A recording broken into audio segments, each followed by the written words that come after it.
اعوذ باللہ من الشیطان الرجیم بسم اللہ الرحمن الرحیم۔ میں نے کسی موقع پر یہ عرض کیا تھا کہ قرآن مجید میں یہ مکی اور مدنی صورتوں کا جو مزاج ہے، اس میں جو ایک فرق ہے، اس کی تاثیرات میں جو فرق ہے، واقعہ یہ ہے کہ وہ اس دورہ قرآن ہی میں سمجھ میں آتی ہے، ورنہ آدمی جب پڑھتا ہے تھوڑا تھوڑا کرتا ہوا پڑھتا ہے تو وہ ساری چیزیں اس تیزی کے ساتھ، اس سیکوینس کے ساتھ سامنے نہیں آتی۔ بہرحال مکی قرآن کی اپنی ایک شان ہے، مدنی صورتوں کا اپنا ایک رنگ ہے۔ اس کو میں نے تعبیر کیا تھا کہ دو جنتیں ہیں قرآن میں، جنتان، ایک مکی جنت ہے، ایک مدنی جنت ہے، تو ہم مدنی جنت کی سیر کر رہے ہیں۔ 8 صورتیں ہم پڑھ چکے ہیں، اب جو آخری 2 صورتیں رہ گئی ہیں اس گلدستے کی، یہ دونوں نہایت حسین جوڑے کی شکل میں ہیں۔ یہاں جو علامت ہے جوڑا ہونے کی،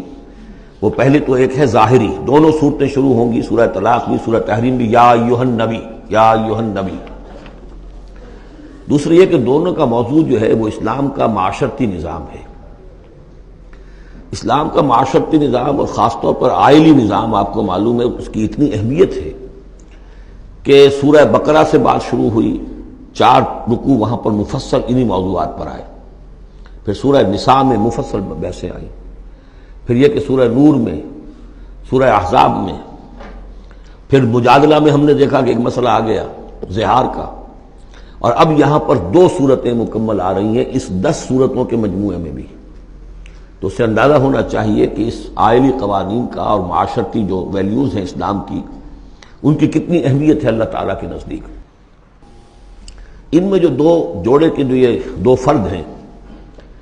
تو گھریلو زندگی میں 2 امکانی صورتیں پیدا ہوتی ہیں۔ ایک تو معتدل تو یہ ہے کہ جو اللہ کے حقوق ہیں ان کو فائق رکھا جائے، اس کے نیچے جو اللہ نے حق شوہر پر بیوی کا رکھا ہے وہ بیوی ادا کرے، جو بیوی پر شوہر کا حق ہے، جو فرض ہے وہ شوہر جو ادا کرے۔ تو یہ فرائض اور حقوق کا ایک توازن ہے جو اللہ تعالیٰ نے قائم کیا ہے۔ اگر یہ توازن خوبصورتی سے چل رہا ہے، حدود اللہ جو ہیں وہ ٹوٹ نہیں رہی ہیں، کہیں اس میں کوئی رخنا پیدا نہیں ہو رہا ہے، شوہر بھی بیوی بھی اپنے فرائض دینی کو ادا کرنے میں لگے ہوئے ہیں، چاہے ان میں ہائر لیول پر جا کر تھوڑا سا فرق ہو جاتا ہے،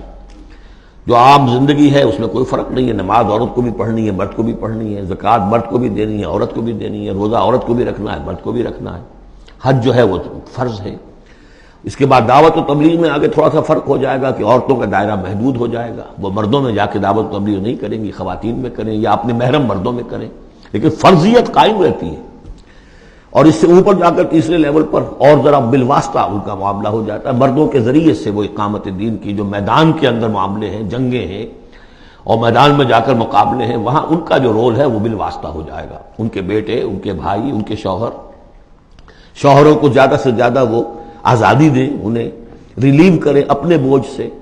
اولاد کی پرورش کا بھی سارا بوجھ اپنے اوپر لے لیں، شوہر کا حصہ جو ہے وہ بھی خود ادا کریں تاکہ شوہر یکسو ہو کر اپنا زیادہ سے زیادہ وقت جو ہے اقامت دین کی جد و جہد میں لگا سکے۔ تو یہ تو ہے نارمل جو چاہیے۔ اب نارملٹی یا ادھر ہوگی یا ادھر ہوگی، ایک طرف کو ہوئی، فرض کیجئے لیفٹ کی طرف ہو گئی، اس کی معنی کیا ہے کہ مزاج نہیں مل رہا، ہر وقت کی چک چک ہے، خام خواہ جو ہے گھر جو ہے اس کے اندر اختلاف ہی اختلاف ہے، ہر وقت کی لڑائی چل رہی ہے، تو اس سے بہتر ہے طلاق ہو جائے۔ وہ ہے طلاق، سورہ طلاق، کہ خام خواہ اس قسم کے مسئلوں میں، لیکن یہ کہ طلاق جو آخری شکل ہے اس کے کچھ حدود ہیں، قیود ہیں، ضوابط ہیں، قواعد ہیں، قوانین ہیں، ان کی پوری پابندی ہو۔ جیسا کہ سورہ نساء میں ہم دیکھ چکے ہیں کہ اگر وہ علیحدہ ہو جائیں تو اللہ دونوں کو غنی کر دے گا، اس کو بھی اور اس کو بھی، اس کے لیے بھی کوئی بہتر، شوہر کے لیے بہتر کوئی بیوی عطا کر دے گا اور اس بیوی کو کوئی شوہر بہتر عطا کر دے گا۔ ایک دوسری انتہا یہ ہوتی ہے کہ شوہر اپنی بیویوں کی اتنی دلجوئی کرے، اتنی ان کی جو ہے پیمپرنگ جس کو کہتے ہیں کرے، کہ اس میں حدود اللہ بھی ختم ہو جائیں، شریعت کے تقاضے بھی ختم ہو جائیں، شریعت کے احکام بھی کہیں جو ہے پامال ہو جائیں۔ سب سے بڑھ کر یہ کہ جو اپنے فرائض ہیں، دعوت و اقامت دین کی جد و جہد کو ان کو وہ ادا نہ کر سکے، تو اہل و عیال کا اتنا لحاظ، یہ غلط ہے۔ تو 2 انتہاؤں کو یہاں پر لیا گیا ہے۔ پہلی انتہا میں بھی بات کی گئی حضور سے، دوسری میں بھی، اگرچہ پہلے کا سوال حضور کے لیے ہے ہی نہیں، حضور نے نہ کوئی طلاق دی، نہ آپ کو طلاق دینے کی اجازت تھی، اس لیے کہ آپ کی ازواج مطہرات جو ہیں وہ تو امت کے لیے ماؤں کی حیثیت سے ہیں، اور سورہ احزاب میں ہم پڑھ چکے ہیں کہ وہ کسی اور سے بعد میں نکاح نہیں کر سکتی تھی، تو طلاق دینے کا سوال نہیں، اسی لیے آپ کو 4 کی جو وہ حد ہے، لمٹ ہے، اس سے بھی آگے بڑھ کر مزید نکاح کرنے کی اجازت دی گئی تھی۔